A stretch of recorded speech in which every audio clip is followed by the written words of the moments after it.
পরোয়ানা জারির তথ্য ফাঁস করে গণহত্যা এবং মানবতা বিরোধী অপরাধের আসামি ২০ পুলিশ কর্মকর্তা পালানোর ঘটনা নিয়ে তোলপাড় আন্তর্জাতিক অপরাধ ট্রাইব্যুনাল। প্রথমে শুধু পুলিশের দিকে অভিযোগের তীর থাকলেও এখন সন্দেহে ট্রাইব্যুনাল এবং প্রসিকিউশন সংশ্লিষ্টরাও। ইন্ডিপেন্ডেন্ট টেলিভিশনে এ নিয়ে প্রতিবেদন প্রচারের পর অভ্যন্তরীণ তদন্ত শুরু করেছে চিফ প্রসিকিউটরের অফিস। এই ঈদে জামা জুতো অ্যাক্সেসরিজের ডিসকাউন্ট। এ বিষয়ে আলোচনা করতে আমাদের সঙ্গে আছেন আন্তর্জাতিক অপরাধ ট্রাইব্যুনালের প্রসিকিউটর মনোয়ার হোসেন তামিম। আপনাকে স্বাগত জানাচ্ছি ইন্ডিপেন্ডেন্ট সংবাদে।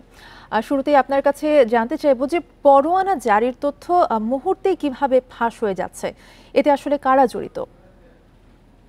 জি, ধন্যবাদ আপনাকে, ইন্ডিপেন্ডেন্ট টেলিভিশনের সকল দর্শককে। জি, আপনাদের জানানোর জন্য একটু আমার আগে থেকে একটু বলতে হয় যে আন্তর্জাতিক অপরাধ ট্রাইব্যুনালে একটি গ্রেফতারি পরোয়ানা কিভাবে জারি হয়। সেটি হলো যে প্রথমে ট্রাইব্যুনালের তদন্ত সংস্থার একজন তদন্তকারী কর্মকর্তা কোনো একটি ঘটনার বিষয়ে তদন্ত শুরু করেন। তদন্তের একটি পর্যায়ে যদি উনি কোনো একজন অভিযুক্তের বিরুদ্ধে ঘটনার প্রাথমিক সত্যতা পান, তাহলে তিনি একটি প্রাথমিক প্রতিবেদন তৈরি করেন, যেটি তদন্তকারী কর্মকর্তা তদন্ত সংস্থায় প্রস্তুত করেন। এটি প্রস্তুত করে চিফ প্রসিকিউটরের বরাবর উনি একটি আবেদনের মাধ্যমে প্রেরণ করেন।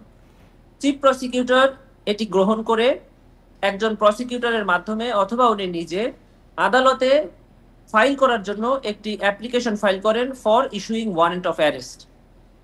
একজন প্রসিকিউটর এই অ্যাপ্লিকেশন ফাইল করে কোর্টের রেজিস্ট্রি অফিসে ফাইল করেন। কোর্টের রেজিস্ট্রি অফিসে এই অ্যাপ্লিকেশনটা রিসিভ করে এটি কোর্টের এজলাস বরাবর পাঠানো হয় এবং নির্ধারিত তারিখের দিন এটি কোর্ট বা জাজেসদের সামনে প্লেস করা হয় ফর হিয়ারিং। তখন প্রসিকিউশনের অফিস থেকে কোনো একজন প্রসিকিউটর অথবা চিফ প্রসিকিউটর নিজে এই মামলাটি শুনানি করেন। শুনানি অন্তে ট্রাইব্যুনালের জাজেস যারা আছেন ওনারা যদি আবেদনটি মঞ্জুর করেন, তখন গ্রেফতারি পরোয়ানা জারি করা হয়। এই গ্রেফতারি পরোয়ানা আদেশ হওয়ার পর এটি আবার চলে যায় ট্রাইব্যুনালের রেজিস্ট্রি অফিসে। রেজিস্ট্রি অফিস এই অভিযুক্ত বা আসামির বিরুদ্ধে একটি পরোয়ানা আইজিপি বরাবর প্রেরণ করেন two execute the warrant of arrest. IGP ওই কনসার্ন অভিযুক্ত যিনি আছেন তার কনসার্ন ঠিকানায় মানে থানার ওসির কাছে এটি প্রেরণ করে তাকে গ্রেফতার করার জন্য। এই পদ্ধতিটা এক্সস্ট হওয়ার পর কেবলমাত্র একজন আসামি গ্রেফতার হয় ট্রাইব্যুনালে। আমার বক্তব্য হলো বা আমরা এটাই বলেছি যে এই যে একটা প্রসেস মেইনটেইন হয়ে একটি গ্রেফতারি পরোয়ানা কার্যকর হয়ে একজন আসামিকে পুলিশ ধরে ট্রাইব্যুনালের সামনে আনেন, তার মধ্যে অনেকগুলো কম্পিউটারে এই ব্যক্তির নাম ঠিকানা টাইপ হয়, অনেক জায়গায় এই কাগজগুলো প্রেরণ হয়। তার মধ্যে কোনো না কোনো একটি জায়গা থেকে এই তথ্য আসামির কাছে যাওয়াটা খুবই সহজ এবং সম্ভব। এর আগে কম হয়েছে, এখন বেশি হচ্ছে। কেন?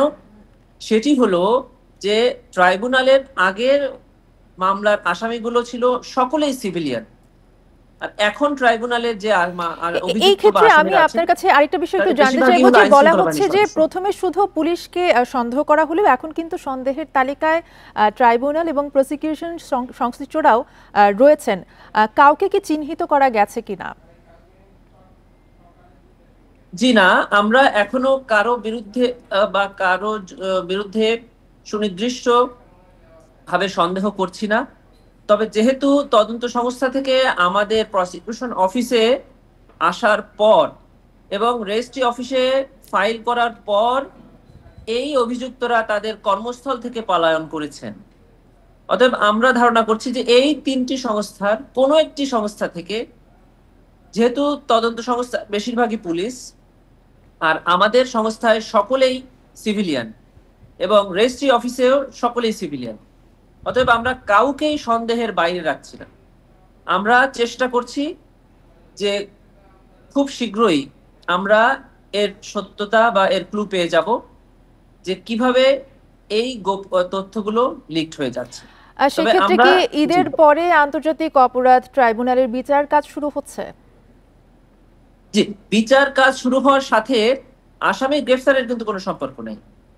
145 জন আসামির বিরুদ্ধে ইতিমধ্যে আমরা গ্রেফতারি পরোয়ানা জারি করেছি ট্রাইব্যুনালের মাধ্যমে। তার মধ্যে 90 জনের মতো আমরা এখনো গ্রেফতার করতে পারিনি। বাকি সবাই কিন্তু গ্রেফতার হয়ে ট্রাইব্যুনালের আদেশে বন্দী আছে। আর ইনভেস্টিগেশন চলছে সেটি অন্যভাবে, সেক্ষেত্রে গ্রেফতার হওয়া না হওয়ায় কোনো কিছু যায় আসে না। তবে গ্রেফতার হলে যেটা হয়, একজন আসামিকে আমরা গ্রেফতারের পরে যখন ইন্টারোগেশন করি, জিজ্ঞাসাবাদ করি, তখন সে তার সহ আসামি বা সে টোটাল ঘটনার বর্ণনাটা আমাদেরকে দিতে পারে। আমাদের তদন্তটা অতি সহজ হয়ে যায় এবং তদন্তটা অতি দ্রুত হয়, যেটি আমরা ধারণা করছি যে ঈদের পরপর আমরা আশুলিয়ায় 6 লাশ পোড়ানোর যে মামলাটা, এটি তদন্ত ইতোমধ্যে ড্রাফট কপি আমাদের হাতে এসেছে। এটি পূর্ণাঙ্গ তদন্ত প্রতিবেদন আমরা ট্রাইব্যুনালে জমা দিতে পারবো। এবং আমাদের বিজ্ঞ চিফ প্রসিকিউটর সাহেব জানিয়েছেন যে চাংখারপুলে সংগঠিত যে মানবতা বিরোধী অপরাধ জুলাই আগস্ট গণ অভ্যুত্থানের সময় শহীদ আনাস সহ 7 জনকে হত্যার ঘটনার তদন্ত প্রতিবেদনেরও একটি খসড়া কপি আমাদের কাছে তদন্ত সংস্থা থেকে এসেছে। এই দুটো মামলা আমরা খুব সহসাই তদন্ত প্রতিবেদন দাখিল করতে পারবো।